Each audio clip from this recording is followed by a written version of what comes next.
بسم اللہ الرحمن الرحیم وَلَقَدْ يَسَّرْنَا الْقُرْآنَ لِلذِّكْرِ فَهَلْ مِن مُّدَّكِرٍ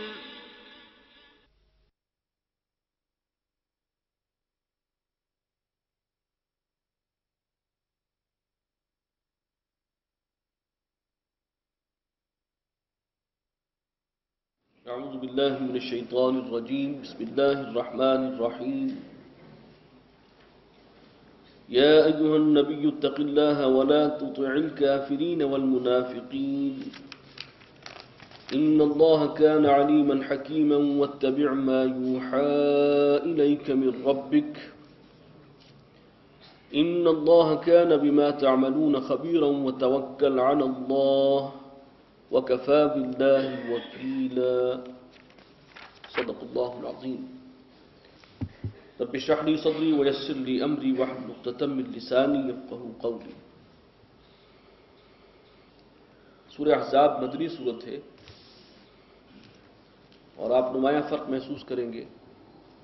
ابھی مکیات کا مطالعہ ہم کر رہے تھے اور مدنی سورت اس کا لب و لہجہ، اس کے موضوعات، ایک نمایاں تبدیلی اور فرق جو ہے وہ محسوس ہو جائے گا۔ سورہ احزاب سے پہلے جو مدنی صورت ہم نے پڑھی ہے وہ 2.5 پارے پہلے سورہ نور آئی تھی اور وہ بھی اپنے مقام پر منفرد تھی، اس کے ساتھ کوئی اور مدنی صورت ساتھ ملحق نہیں تھی۔ اور یہاں پر بھی احزاب صورت جو ہے یہ اپنی جگہ منفرد ہے مدنی صورت، یہاں پر بعد میں پھر مکیات کا سلسلہ شروع ہو جائے گا۔ لیکن یہ دونوں صورتیں جو ہیں یہ بہت مشابہ ہیں اپنے موضوعات کے اعتبار سے، اپنے ظاہری حجم کے اعتبار سے بھی کہ دونوں 9 رکوعوں پر مشتمل ہیں۔ پھر یہ ہے کہ ان کے اندر عائلی اور سماجی معاملات ڈسکس ہوئے ہیں۔ منافقین کا تذکرہ وہاں بھی تھا اور یہاں بھی آئے گا بڑے شدت کے ساتھ، اور حضور صلی اللہ علیہ وسلم کی خانگی زندگی سے متعلق بعض معاملات جو ہیں یہاں پر آ رہے ہیں جو خاصے سینسٹیو ہیں۔ خانگی زندگی سے متعلق ہی وہ ایک معاملہ ہو گیا تھا جو ام المومنین حضرت عائشہ رضی اللہ تعالی عنہا پر تہمت کا، جو آپ کے لیے بہت تکلیف دہ تھا، اس کا ذکر تھا سورہ نور میں۔ تو یہ بہت ہی ایک پیر بنتا ہے اور گروپ ایک ہی گروپ کی 2 صورت۔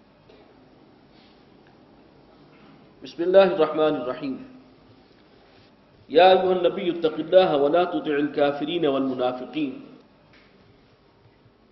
آغاز سے ہی ذرا اس کا ٹون ملاحظہ ہو، اے نبی اللہ کا تقوی اختیار کیجئے اور کافروں اور منافقین کی باتوں میں مت آئیے، ان کی باتوں پر توجہ نہ دیجئے، دھیان نہ دیجئے، انہیں خاطر میں نہ لائیے۔ ان اللہ کان علیما حکیما، بے شک اللہ تعالیٰ جاننے والا ہے، حکمت والا۔ واتبع ما یوحی الیک من ربک، اور آپ تو چلیے اسی راستے پر جو وحی کیا گیا ہے آپ کی طرف آپ کے رب کی جانب سے، اسی پر کاربند رہیے، اسی کا اتباع کیجیے۔ ان اللہ کان بما تعملون خبیرا، اور اے مسلمانوں جو کچھ تم کرتے ہو اللہ تعالیٰ اس سے باخبر ہے۔ وتوکل علی اللہ، پھر واحد کے صیغے میں ہے، اے نبی آپ توکل کیجئے، بھروسہ رکھیے اللہ پر، اللہ کی ذات پر۔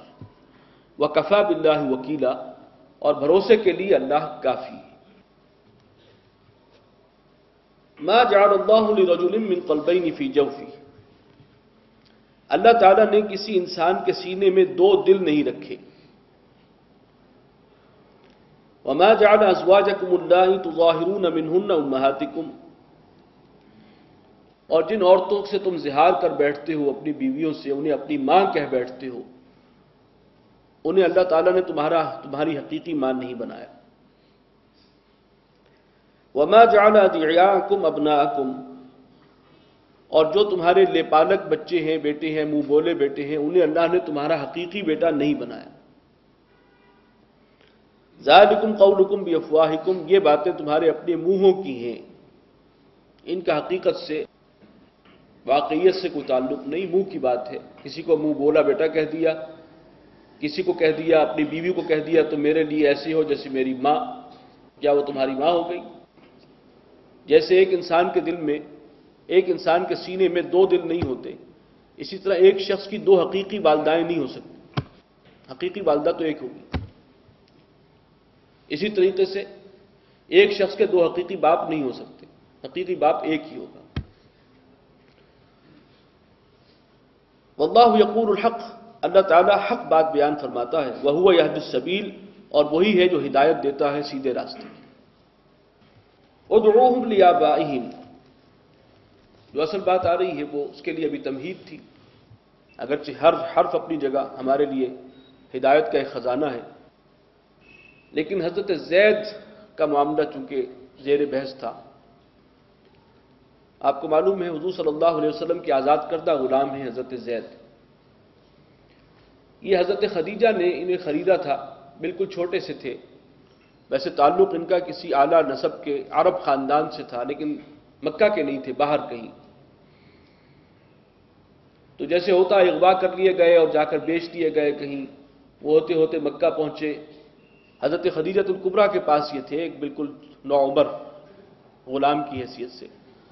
تو جب نکاح ہوا حضور صلی اللہ علیہ وسلم کے ساتھ، تو وہ نوجوان جو ہے نوعمر بچہ انہوں نے حضور کی خدمت کے لیے آپ کو ہبہ کر دیا۔ پھر بعد میں ایک ایسا موقع آیا کہ یہ کہیں تجارتی قافلے کے ساتھ گئے اس علاقے میں جہاں ان کے والدین وغیرہ تھے، اور پھر وہ سراغ مل گیا ان کو، تو ان کے والدین اور چچا لینے کے لیے ان کو مکہ پہنچ گئے۔ یہ بات جو ہے یہ ابھی آغاز وحی سے بھی پہلے کی، اور انہوں نے کہا کہ یہ جو آپ کہتے ہیں ہم پیمنٹ کرنے کو تیار ہیں، تو یہ ہمارا بچہ ہے، ہمیں واپس کر دیجیے۔ تو حضور صلی اللہ علیہ وسلم نے فرمایا کہ تم اسے ایسے ہی لے جاؤ، کسی معاوضے کی ضرورت نہیں ہے، اگر جاتا ہے تو چلا جائے، مجھے کوئی اعتراض نہیں۔ لیکن اس بچے نے جانے سے انکار کر دیا۔ تو جو شفقت اور رحمت حضور صلی اللہ علیہ وسلم کی میسر آئی تھی، تو وہ ظاہر ہے کہ وہ چھوڑنے کو تیار نہیں تھے۔ تو والدین تو ان کے چلے گئے واپس، تو حضور صلی اللہ علیہ وسلم نے ان کو آزاد کر کے اپنا منہ بولا بیٹا بنا دیا۔ تو یہ سٹیٹس دے دیا۔ آزاد کردہ غلام کا بھی ایک وہاں پر درمیانی سٹیٹس سمجھا جاتا تھا مکے کے معاشرے میں، آزاد اور غلام کے درمیان ایک مقام اس کو دیا جاتا تھا، کبھی آزاد سمجھا نہیں گیا اس معاشرے میں، ایک مرتبہ جسے غلامی کا داغ لگ جائے۔ لیکن ظاہر ہے کہ حضور صلی اللہ علیہ وسلم اس پر سب سے بڑھ کر احسان یہی فرما سکتے تھے کہ آزاد کر دیا اور منہ بولا بیٹا بنا دیا، چنانچہ وہ زید بن محمد کہلانے لگے۔ یہ آیات نازل ہوئی کہ جو منہ بولے بیٹے ہیں انہیں ان کے حقیقی باپوں کے حوالے سے پکارو، کسی کو لے پالک بنانے سے وہ حقیقی بیٹا نہیں ہو جاتا۔ اسی صورت میں وہ مضمون بھی آئے گا کہ محمد رسول اللہ صلی اللہ علیہ وسلم تم میں سے کسی مرد کے باپ نہیں ہیں، ما کان محمد ابا احد من رجالکم، آپ کے کوئی بیٹا نہیں۔ جو ایک دو ہوئے بھی تھے تو وہ بچپن ہی میں اللہ نے اٹھا لیے۔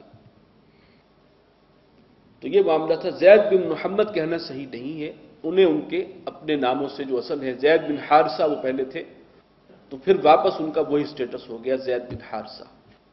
یہ آیات اس سلسلے میں نازل ہوئی، اور حضور صلی اللہ علیہ وسلم کو بھی ان سے بڑی محبت تھی، چنانچہ بعد کے کچھ واقعات اور آ رہے ہیں جو انہی سے متعلق ہیں، حضرت زید سے متعلق۔ ادعوہم لآبائہم، انہیں پکارو ان کے حقیقی باپوں کی طرف نسبت کر کے، ہوا اقسط عند اللہ، یہی بات زیادہ قرین انصاف ہے، قرین عدل ہے اللہ کے نزدیک۔ فإن لم تعلموا آباءهم، اور اگر تم نہ جانتے ہو ان کے باپ کو، یعنی جو بھی والدین ہیں ان کا کوئی سراغ نہ ملے، فإخوانكم في الدین وموالیکم، تو وہ دینی رشتے میں تمہارے بھائی ہیں اور تمہارے رفیق۔